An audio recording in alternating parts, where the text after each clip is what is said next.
What makes a search result page? Hi, I'm Nava Hopkins, and I'm here to break down the different mechanics of search result pages. We're going to go through 4 different queries and explore how the user behavior, i.e. me and my various profiles, the actual query language, i.e. intent, whether it's transactional or research oriented, and the mechanics of whether SGE or search generative experience plays a role. While I am a PPC person, yay, Optmyzr perspective, this is going to touch a little bit on how different SEO mechanics do play in so that you can have the most holistic conversation as possible. Without any further ado, let's dive in. So the very first query is dog trainer near me. This was done with my work profile, so it has very little knowledge into my actual purchasing behavior when it comes to my Brat Brigade, HK, Freya, and Momo. As we can see, we have a few different text ads that are factoring in my physical location in Rhode Island, and it's pretty much all ads at the top. We then have our organic map pack, and as you'll see, as I hovered over the map, it actually put the locations to the side so that I could then pick and choose which one if I wanted to use the map. Then we have some organic results. We then have our knowledge panel. Finally, we have our forums, and then we keep going down. So this is what we typically think of when we think of a search result page. A query with ads, organic results, map pack for a local business, the forums, knowledge panel, so on and so forth. Now, why I want to show you this one first is that it has the least amount of information about me, the user.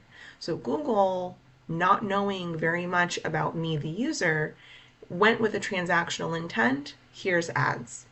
Now, the next one we're going to look at is actually on my personal profile, the one that is soaked in purchasing behavior and consumer information around my dogs and how much time I actually take to make a purchasing decision.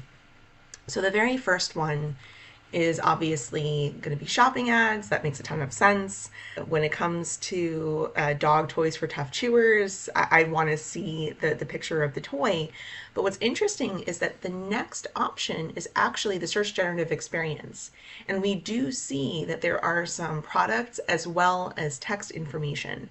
Now, why I find that really interesting is that I, as a user, tend to actually do quite a bit of research before I look at toys, but then I tend to buy my toys in a physical store. Now, why that I find that interesting is I have my credit card connected to Google Wallet. So Google would understand my purchasing behavior provided I'm logged in and I use that card. Now, the next bit that's kind of interesting is we have some organic results. That makes a ton of sense. We then have our knowledge panel, more organic results. We have some brands to explore, more products, and it's a little while before we get to actual text ads.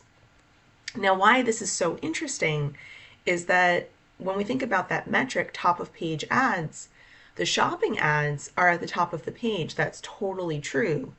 But the text ads don't appear until much further down the search result page. So top for that section might be great, but it's all the way down, so it's essentially useless. The next query we're going to look at is a purely research one. Is my dog anxious or angry? Now, what's interesting about this is that the generative experience, the SGE, actually outranked the typical organic results. Now, why I find that interesting is I actually have 2 dogs that I got from a rescue. All 3 are rescue dogs, but 2 that had a lot of anxiety issues. One that I actually had to put on medication. And so when it comes to what got served to me, I was actually very surprised that the SGE outranked the kind of normal organic results. We have the knowledge panel, and it's pretty much all organic content. So I found that interesting because I have actually shown purchasing intent when it comes to this sort of service, but because I haven't shown that purchasing intent in such a long time, because my dogs are now very well adjusted and I've essentially gotten them on a really good path, Google knows that if it were to try to insert transactional intent into this query, i.e. serve me ads, it would actually be a waste of real estate. So this I thought was a very clever use on Google's part. The final query we're going to look at is rescue dogs. Now this is kind of an in-between profile. It's technically a personal profile, but I use it a lot for work, so it doesn't have quite as much of my purchasing behaviors built in. But what's very interesting about this is that while we do have a few organic results at the top, the lion's share of this is actually the forums. So when we think about Reddit and Quora and any other forum that does not require a login to access, this is a very powerful opportunity to actually get into the search result page and to influence the conversation on search result pages that you may not be able to rank organically or you may not be able to afford. So this is a breakdown of 4 different search result pages with 4 different users, even though they're all me, and why ads serve on them. So just a couple of quick takeaways before we wrap up. Number 1, do not sweat if your ads aren't serving at the top of the page. Google is actually being very clever about deciding where and when to put your ads because there is transactional intent at play, and if you serve your ads for the wrong users, you're just wasting resources.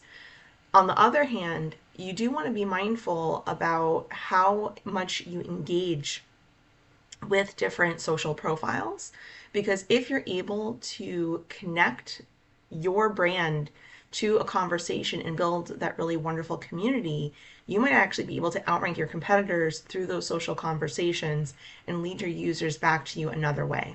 The final thing I'll share, when it comes to queries and doing these searches, if you do them, you are creating impressions that may not result in clicks. And eventually, if you keep doing that, Google's going to get the signal that you're not actually interested. So be mindful that you don't want to do too many queries trying to get your ad to serve. You actually want to use a tool called Ad Preview and Diagnosis. Happy to do a review of that in a future video, but you just want to be mindful of that. Thank you so much for investing a little bit of time to go over all the different types of queries and how they work. If you like this content, give me a like, give me a follow, and check out more from my Optmyzr perspective. This has been Nava Hopkins, signing off and wishing you a beautiful day on the path to profit and victory. Cheers, guys. Bye.